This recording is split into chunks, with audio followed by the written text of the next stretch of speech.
പ്രേക്ഷകർ ഓർമ്മിക്കുന്നുണ്ടാവും, അന്ന് വിവിധ പ്രതികരണങ്ങൾ വന്നിരുന്നു. ആ പ്രതികരണങ്ങളിൽ ചിലരെങ്കിലും ഈ കുഞ്ഞുങ്ങളുടെ അരക്ഷിതാവസ്ഥയെക്കുറിച്ച് വല്ലാതെ ആകുലപ്പെടുകയും ചെയ്തിരുന്നു. ഈ കേസിൽ ഹരീഷ് വാസുദേവൻ ആ സമയത്തിട്ടൊരു ഫേസ്ബുക്ക് പോസ്റ്റ് ഇപ്പോൾ ചർച്ചാ വിഷയമാണ്. ഹരീഷ് വാസുദേവൻ അന്ന് ആ ഫേസ്ബുക്കിൽ കുറിച്ചതും ഈ അമ്മയും അച്ഛനും കൊടുത്ത അപ്പീലിൽ അന്നത്തെ രണ്ട് ജഡ്ജിമാർ ജസ്റ്റിസ് ഹരിപ്രസാദും ജസ്റ്റിസ് സനിതയും എഴുതിയ വരികൾ, materials on record clearly indicate that the poor girls living in an unsafe family environment, we are able to visualize the predicament in which the unfortunate children could have been placed. Whom to be trusted? ആരെ വിശ്വസിക്കണം എന്നൊരു ചോദ്യം കോടതി ചോദിക്കുന്നത് വളരെ നിർണായകമായിരുന്നു. പക്ഷേ അതിനൊന്നും വലിയ പ്രാധാന്യം പിന്നീട് കിട്ടാതായി. ഒടുവിൽ ഈ അമ്മയെ തന്നെ കൊണ്ട് മുഖ്യമന്ത്രി പിണറായി വിജയനെതിരെ ധർമ്മടത്ത് കൊണ്ട് മത്സരിപ്പിക്കുന്നതുമൊക്കെ നമ്മൾ കണ്ടതുമാണ്. നമുക്കിപ്പം ഹരീഷ് വാസുദേവൻ തന്നെ ചേരുന്നു. ഹരീഷ് വാസുദേവൻ, അന്ന് താങ്കൾ ഈ പ്രതികരണം നടത്തിയപ്പോൾ വലിയ രീതിയിലുള്ളൊരു സൈബർ അറ്റാക്കിന് താങ്കൾ വിധേയനായിരുന്നു. താങ്കൾക്കെതിരെ ഞാൻ മനസ്സിലാക്കുന്ന ഒരു കേസ് പോലും അന്ന് എടുക്കുന്നൊരു നിലയിലുണ്ടായി. കേസ് കൊടുക്കാൻ പോലും ചിലർ തയ്യാറായി എന്നാണ്. ഇപ്പോൾ CBI കുറ്റപത്രത്തിൽ ഈ അമ്മയുടെയും അച്ഛൻ്റെയും പേര് ചേർക്കുന്നൊരു സാഹചര്യമുണ്ടായി. താങ്കളുടെ പ്രതികരണം എന്താണ്, അഡ്വക്കേറ്റ് ഹരീഷ് വാസുദേവൻ?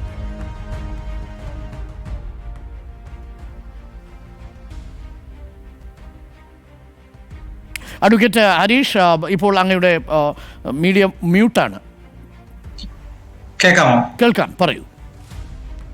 ഈ കേസിന്റെ വാർത്ത പുറത്തു വന്നപ്പോൾ എല്ലാവരെയും പോലെ ഞെട്ടിയ മലയാളികളിൽ ഒരാളാണ് ഞാൻ. നമ്മുടെ എല്ലാവരുടെയും സുഹൃത്തുക്കൾ ഈ വിഷയത്തിൽ നിയമപരമായ ഒരു ഇടപെടൽ നടത്തണം എന്ന് അഭ്യർത്ഥിച്ചതിന്റെ അടിസ്ഥാനത്തിലും നമ്മുടെ ഒരു കോൺഷ്യസ്, നമുക്ക് രാത്രി കിടന്നാൽ ഉറക്കം വരാത്തൊരു സ്ഥിതിവിശേഷം ഉണ്ടായപ്പോഴാണ് ഇതിന്റെ വസ്തുതകൾ ഫയൽ തന്നെ നേരിട്ടെടുത്ത് പഠിക്കാൻ തയ്യാറായത്. അങ്ങനെ പഠിച്ചു നടത്തിയ ഒരു പ്രതികരണമാണ് അന്നുണ്ടായത്. ആ പ്രതികരണം വന്നത് വാസ്തവത്തിൽ പഠിച്ചപ്പോഴൊന്നുമല്ല, അതിന് വളരെ ശേഷം ഇതൊരു പൊളിറ്റിക്കൽ ഡ്രാമയായിട്ട് മാറുന്നു എന്നൊരു ഘട്ടത്തിലാണ് അങ്ങനെ ഒരു പ്രതികരണം ഞാൻ നടത്തിയത്.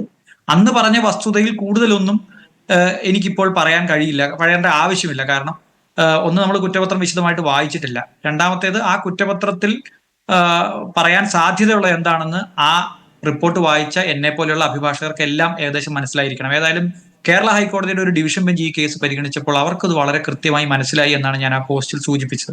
അരുൺ തന്നെ ഇവിടെ വായിച്ചിട്ടുണ്ട്.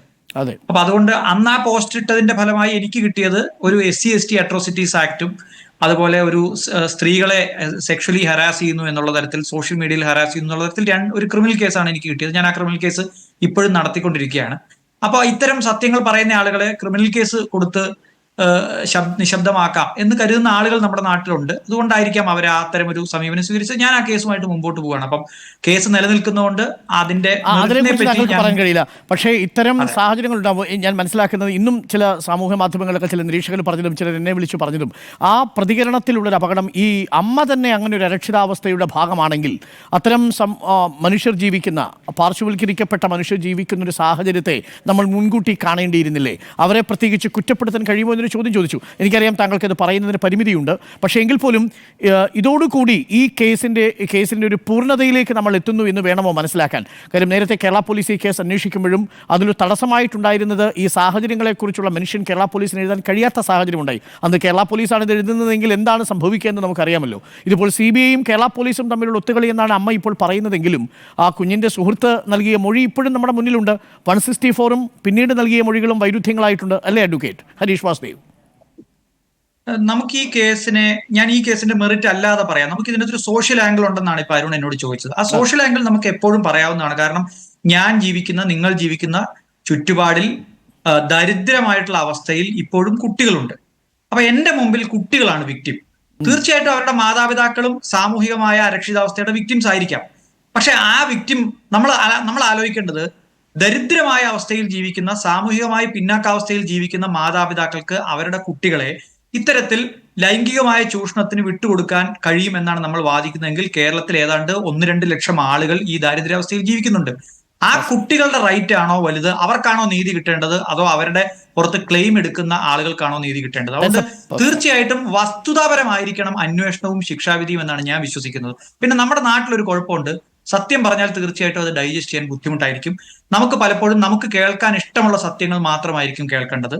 നമുക്ക് അത്തരം സത്യങ്ങൾ മാത്രം മതിയാവും. അതുകൊണ്ട് തന്നെ സ്റ്റേറ്റിന് പോലും, അല്ലെങ്കിൽ ഇവിടെ ഭരിക്കുന്ന ആളുകൾക്ക് പോലും ഇത്തരം കാര്യങ്ങൾ പറയാൻ ഭയം ഉണ്ടാവുന്നു. ആ ഭയം നമ്മൾ തീർച്ചയായിട്ടും സത്യമായിരിക്കണം നമ്മളെ നയിക്കേണ്ടത്. ഇപ്പൊ ഞാൻ അതിന്റെ പേരിൽ ജയിലിൽ പോയാലും ശരി, എനിക്ക് കൺവിൻസിങ് ആണെന്ന് തോന്നുന്ന, ഞാൻ പഠിച്ച വസ്തുതകൾ അനുസരിച്ചുള്ള സത്യം പറയാൻ ഞാൻ തയ്യാറാവണം. അത് അരുൺ തയ്യാറാവണം. അപ്പൊ മാത്രമേ ഈ സമൂഹം മുമ്പോട്ട് പോകുള്ളൂ. ചിലപ്പോ ഇപ്പൊ ഇത് വന്നില്ലായിരുന്നെങ്കിലോ, ഇത് വന്നില്ലായിരുന്നെങ്കിലോ നാളെ ഇപ്പൊ ഈ കേസുമായിട്ട് ഇത് മുമ്പോട്ട് പോകുന്നു, അവര് ശിക്ഷിക്കപ്പെടുകയോ ശിക്ഷിക്കപ്പെടാതിരിക്കുകയോ ഒക്കെ ചെയ്യും. അത് സാഹചര്യങ്ങൾ ഒക്കെ പരിശോധിച്ചുകൊണ്ടാണല്ലോ കോടതി എപ്പോഴും ഒരു കാര്യത്തിൽ തീരുമാനം എടുക്കുക. എപ്പോഴും മുൻവിധികളല്ലല്ലോ കോടതിയെ നയിക്കുക. പക്ഷെ എന്റെ അഭിപ്രായത്തിൽ നമ്മൾ കേരളത്തിൽ അങ്ങേയറ്റം അരക്ഷിതാവസ്ഥയിൽ കഴിയുന്ന കുട്ടികളായിരിക്കണം നമ്മുടെ മുമ്പിൽ നീതി കിട്ടാൻ അർഹരായിട്ടുള്ള ആളുകൾ.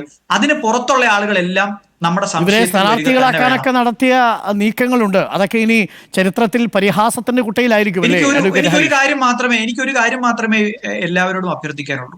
നമ്മൾ എല്ലാ തരം ന്യായീകരണങ്ങളാൽ ആർക്ക് കവചം ഒരുക്കിയാൽ പോലും ഈ കേസ് തെളിയിക്കപ്പെടണമെങ്കിൽ അതിന്റെ തെളിവുകൾ, കൃത്യമായ തെളിവുകൾ കോടതിയിൽ വരണമായിരുന്നു.